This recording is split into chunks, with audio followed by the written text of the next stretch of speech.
Welcome to Medicare 360, where we simplify Medicare so you can make confident and informed decisions. I'm your host, Jennifer Alfonso Lee, certified long-term care specialist and owner of Premier 360 Insurance and Financial Solutions. Today, we're diving deep into something that trips a lot of people: how to apply for Medicare. Whether you're about to turn 65, working past retirement, or already have Part A and wondering how to add Part B, we'll cover it all today. So grab your coffee, take some notes, and let's make sense of the Medicare application maze together. So let's start with the basics. Medicare is not automatic for everyone. Some people are automatically enrolled, others have to take steps to sign up. If you are already receiving Social Security or Railroad retirement benefits before you turn 65, you'll typically be automatically enrolled in both Part A and B. You'll get your red, white, and blue card about 3 months before your birthday month. However, and this is a key, if you're not yet collecting Social Security when you turn 65, you must apply for Medicare manually through Social Security. That could be done online at ssa.gov/Medicare, by phone, or in person at your local Social Security office. The only thing with the Social Security offices is that most are requiring you to set up an appointment before you actually get into the Social Security office. Your initial enrollment period is a 7-month window, 3 months before you turn 65, and the month of your birthday, then 3 months after you turn 65. The earlier you apply, the smoother things go because your coverage can start the first day of your birthday month. Pro tip: if your birthday falls on the first of the month, Medicare starts the month before. So if your birthday, let's just say, is 11/1, your Medicare will start 10/1. So now let's talk about applying for both Part A and B. Most people apply for both at the same time when they're first eligible. Part A generally doesn't have a premium because you or your spouse paid into Medicare through payroll taxes. So if you're eligible for Part Premium free Part A, there's no reason not to take it. On the other hand, Part B does have a monthly premium, which in 2025 is $174.70 for most people, but could be higher depending on your income. That's where IRMA comes in, and I will discuss that further.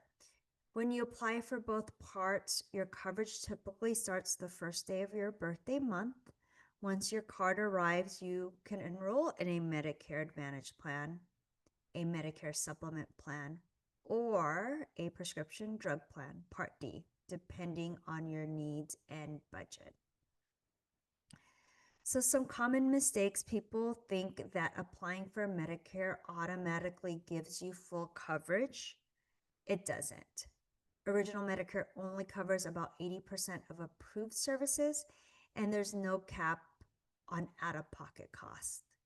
That's why most people add a supplemental or an advantage plan to fill in those gaps.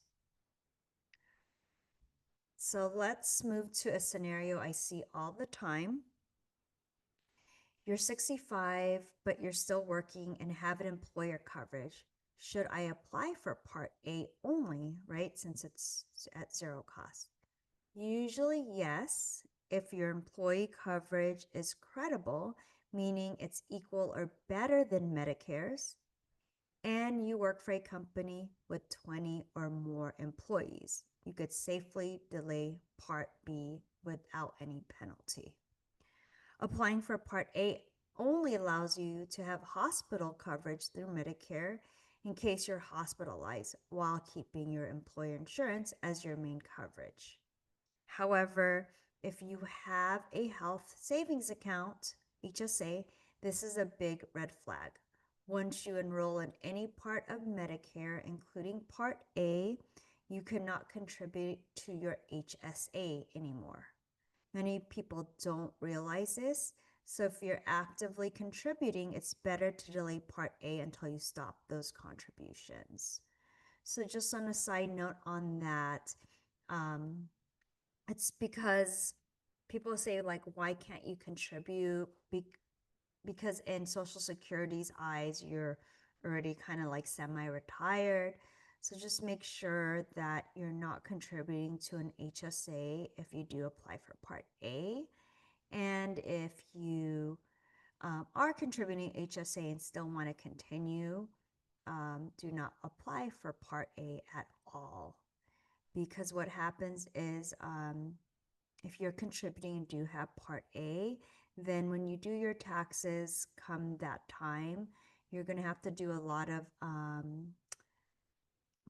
help. You need help from your tax person to just make sure that it's calculated correctly on taxes.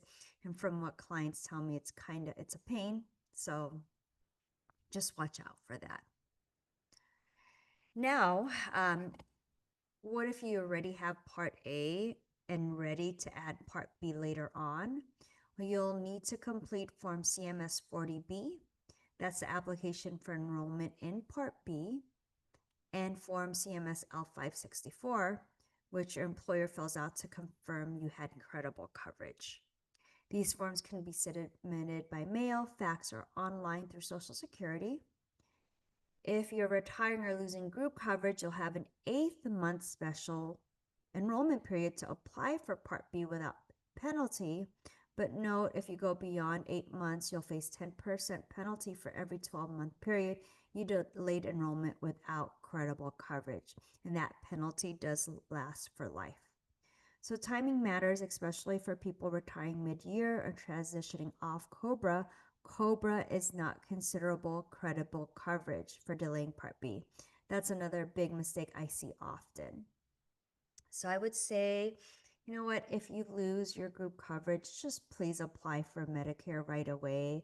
I've seen it where people do wait, and yes, there is that 8-month special enrollment period, but for some reason, Medicare still gives that person that penalty, and it's just so much harder to fight, right? To fight for that exception when it's not really an exception, it's a rule, but you just don't know. I would just have coverage once you retire or get off your group plan, and remember, COBRA is not credible. So let's run through the do's and don'ts that can save you a lot of stress. So do apply early, ideally 3 months before your 65th birthday. The thing is, as it nears the end of the year, most people do want to get on Medicare when they retire, effective January 1st. So Social Security is a little bit more busy, as well as the shutdown, right? It's definitely could delay.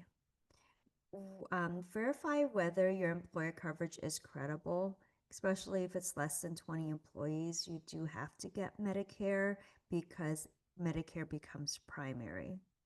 Keep copies of your application and confirming pages. Yes, definitely do that. Keep copies of your current insurance, especially when you're 65 and older, because when you do apply for Medicare above 65, then you will need proof that you had credible coverage. Review your Social Security account regularly for status updates. And then talk to a licensed insurance advisor, someone like me, before making coverage changes. So don't assume Medicare will notify you automatically. It won't if you're not on Social Security. Enroll in Part A. Do not roll in Part A if you're contributing to an HSA. People rely on retiree insurance or COBRA as a substitute for Medicare Part B. Be careful on that because it may not be credible, and COBRA is not credible. You miss your enrollment window and penalties are permanent. And then forget to coordinate with your Medicare start date with your employer coverage end date, right? You don't want to be without coverage. So let me just kind of give you some examples of real life scenarios. One client, Mark, kept working past 65 and thought his company insurance was enough. When he retired at 67, he didn't realize he needed to apply for Part B within 8 months. By the time he reached out, his LA triggered that 20% lifetime long penalty. This goes with those on veterans insurance. As a veteran, coverage is not credible coverage, although the Part D is. If you turn 65 on your veteran insurance with the VA, and then let's just say a couple of down years later when you're 70 or just older, or you decide you want to get on Medicare, you will be penalized that 10%. Another client, Susan, applied for Part A while still working and contributing to an HSA. She didn't know that retroactive coverage would make her ineligible for HSA deposits for 6 months prior. That caused a tax headache, and that's what I mentioned earlier. So keep in mind that Social Security will backdate your Part A 6 months prior to your Part B. So if you were contributing to the HSA in that time, then it is definitely a headache to remove that deduction off your taxes. So just keep that in mind when you do retire. Stop your HSA 6 months prior to what your Part B effective date is. So some other scenarios, I actually just had one yesterday, and where I met with a couple. I already had the wife's Medicare plan. With the husband, he's turning 65 in December, sorry. So first, he's usually when you apply for Medicare, you will get the effective date on your birthday month, so it's December 1st. However, because he has group insurance till the end of the year, it might be better for him to start January 1st. So what we did is we added notes on there. But this one was a little bit complicated, so let me share with you. First, number one, you need to create a user ID and password in login.gov or ID me.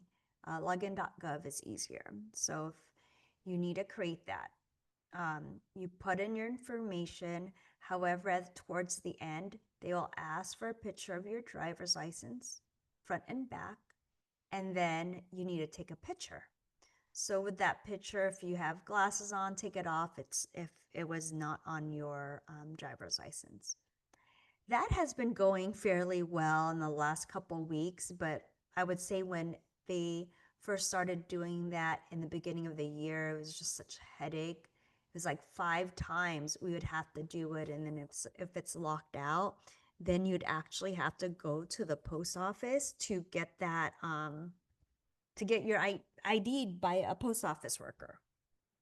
Okay, so created a user ID and password. It's just kind of like a strenuous process because it keeps asking you, we'll text you the code, we'll email you the code, we'll call you with the code. So it's a lot of back and forth with that. And I know I get that there's a lot of security and we need to be secure.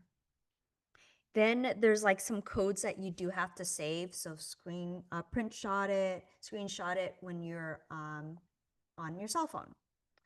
So once, if you finally get in and are ready to apply for Medicare, the top things is make sure if you're not planning to get Social Security is not to check that button that you're applying for your benefits on Social Security, only Medicare. With this case, he was not applying for Social Security. And then there is a portion where it does ask you where you were born. So in this case, unfortunately, if I don't know for some reason why that country was not on the drop down. So we have to put like unknown, right? And then we put the city. Got that out of the way. Nice thing is they haven't been asking for your date of naturalization if you weren't born in the United States. That was a big thing, and sometimes people didn't have that date. Okay, so we go through the whole thing, and then at the end, once we submit, it did ask for a birth certificate. And the problem is you have to send the original birth certificate. And in this case, his birth certificate was in a different translation, a different country. So he will have to get that translated by a certified body. So I know people are very hesitant in sending original copies. And in this case, if he didn't have his birth certificate, he can send his certificate of naturalization. But also with that, right, you don't want to send it to, but they do promise that Social Security will send it back. Couple things to note. I've had clients go to the Social Security office, show them the original copy, and with me telling my clients that they need to get the original, this Social Security worker said, "Oh, no worries, I'll just take a copy, you take the original." Guess what? And he insisted, but the Social Security worker also insisted that they'll take a copy. So comes back home a week later, he gets a letter that basically says we have to get the original copy. So my gosh, like that would definitely irk me, but I am just kind of telling you the real life scenarios. So sometimes you submit the application and everything looks good, and then they might ask for your birth certificate. I've had it where they've asked, you know what, what city you were born was different than what you put on the application. So I've seen that too. So you really have to watch out for your mail or your email asking for anything. And if it's going quite like a month or two, I would definitely reach out to Social Security to just follow up with the status. We do that as a complimentary service to our clients or prospects that want to be our clients. What are other things to note? Yeah, things could be lost in the shuffle. I've had one couple that we sent both applications at the same time with the forms. And the husband already got their Medicare Part B effective, and the wife is still waiting. So you just never know, and I'm not trying to scare you in regards to the process. It could definitely go smooth for you, and I just feel like it's the luck of the draw on your certain situation, if everything on Social Security checks out, if your Social Security worker is great and takes proactive measures, just all these things just could be the luck of the draw when you're applying for Social Security. So just kind of recap on that. Um, when you do turn 65, you could apply for both Part A and B if you don't have credible group insurance like a company with more than 20 employees.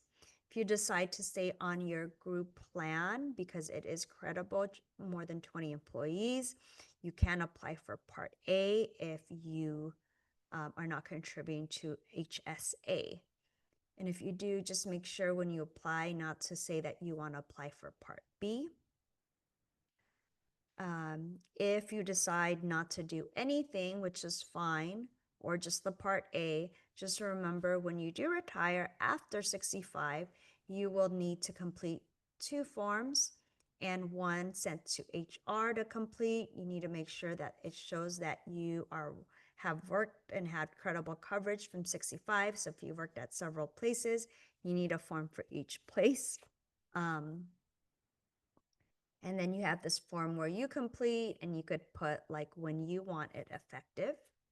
I would always just go 3 months before just because things just get so lost sometimes. I mean, sometimes clients have a great experience. We apply. 2 weeks later, they get their Medicare card, and sometimes it takes months and they don't have coverage, which is very unfortunate. So that's why I stress the urgency in applying as soon as possible, the 3 months before. And then once you get your Medicare card, and sometimes it's like snail mail, some people don't even get the card, right? We're able to look if your Medicare is effective. So definitely give us a call for that and we could help you with that. But, it doesn't stop there. Once you get your Medicare card, please give us a call and we could help you enroll in a plan because we never advise or suggest that you keep your original Medicare. There are penalties for the Part D if you don't have a drug plan and you just don't want to be caught with having no coverage, which means you're paying so much an arm and a leg if something does happen to you. So keep that in mind. And like the biggest thing for me is like if I did my job, showed you all the plans, gave you all your options, I would hope that that person would like to enroll with me. So that's technically how I actually make my living. Um, so there's a lot of ins and outs, there's a lot of complications. If you ever need help with that, we are definitely here to help you.